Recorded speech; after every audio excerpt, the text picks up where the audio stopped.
Much of the growth in the prison population can be traced to the war on drugs that took on steam in the early days of the Reagan administration. Just say no.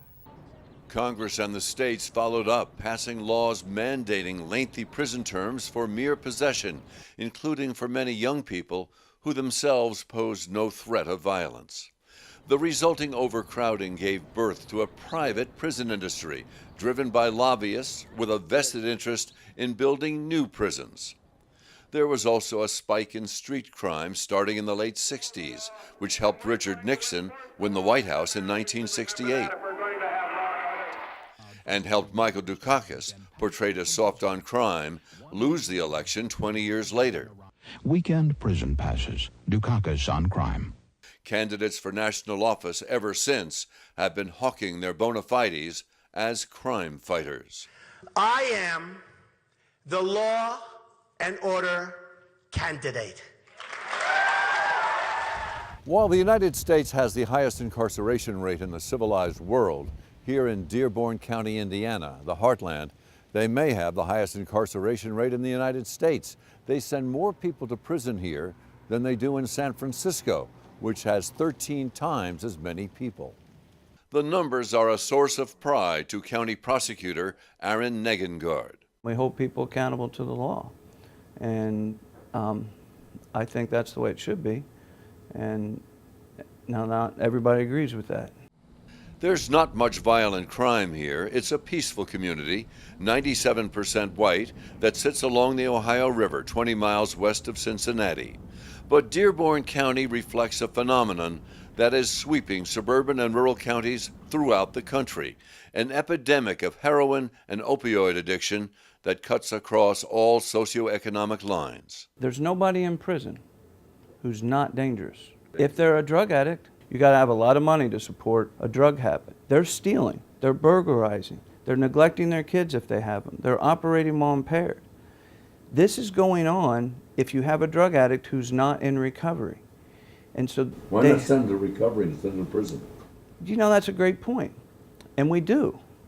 But if there's no threat of prison, they don't take recovery. Perhaps it is not surprising so many Americans are in prison.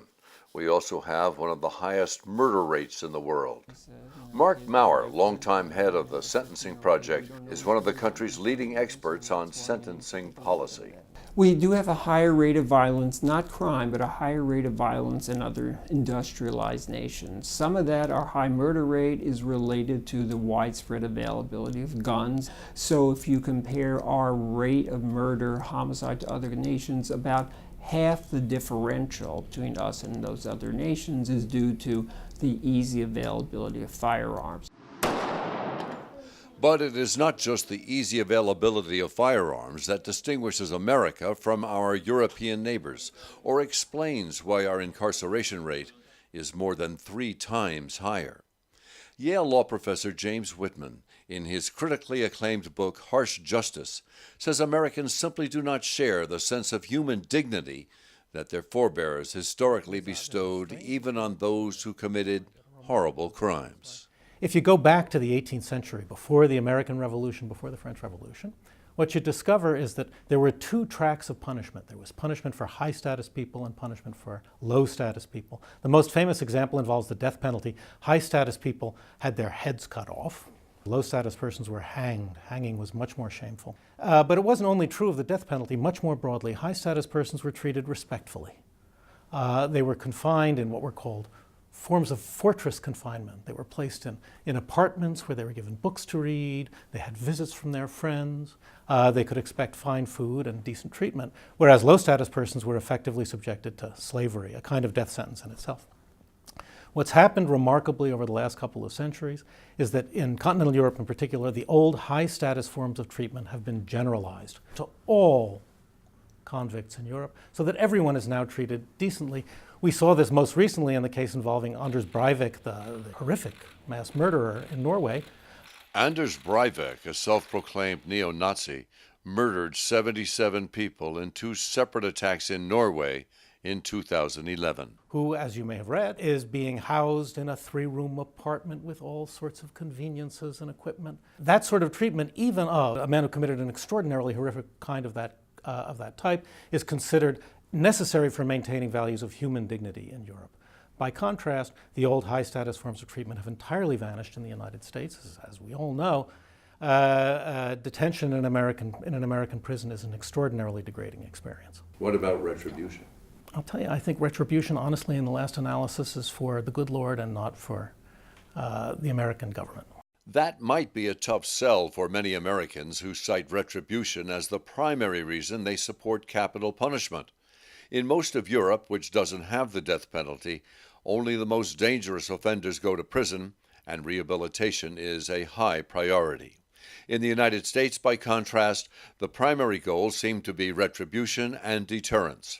To Mark Maurer, it is a case of limited resources, aggravated by mistaken priorities. If we reverse priorities, scale back the use of prison, that would free up enormous resources, first to invest in prevention treatment for teenagers, the 14, 15, 16-year-olds who are beginning to get into trouble. That's the time we need to be intervening.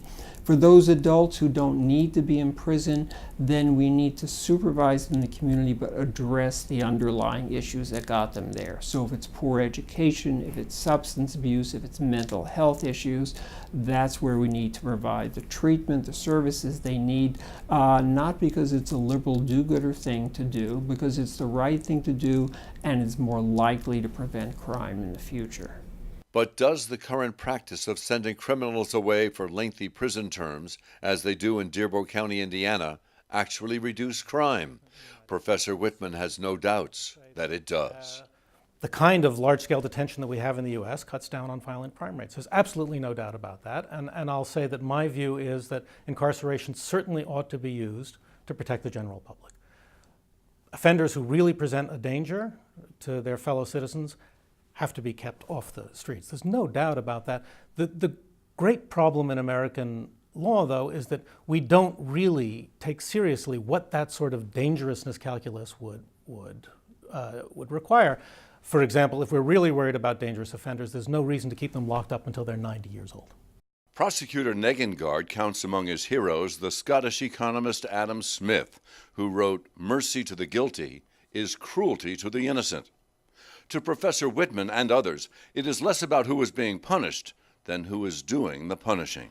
The way a society manages its criminal justice system is a test of the society's decency. Winston Churchill very famously said that to know whether you're dealing with a decent society, you should look first at its criminal justice system. There does seem to be a developing consensus among liberals and many conservatives that lengthy prison terms, once thought to be a quick fix for violent crime, is neither. You can see very intelligent and thoughtful representatives from both sides of the aisle talking about the need for sentencing reform, be it for issues related to dignity and humanity and respect for a person's ability to succeed again after committing a crime. And at the other end of the equation, you can talk about people saying it makes no sense economically. It is a bad investment. Continuing to build prisons and continuing to keep people in prison for so long and then getting terrible recidivism rates, it's a government program that doesn't work. Yet, given America's apparent thirst for retribution, the crime problem that continues to plague the country, and the perception that getting tough on crime wins votes, any road to meaningful sentencing reform could be long and steep. For Religion and Ethics News Weekly, I'm Tim O'Brien in Washington.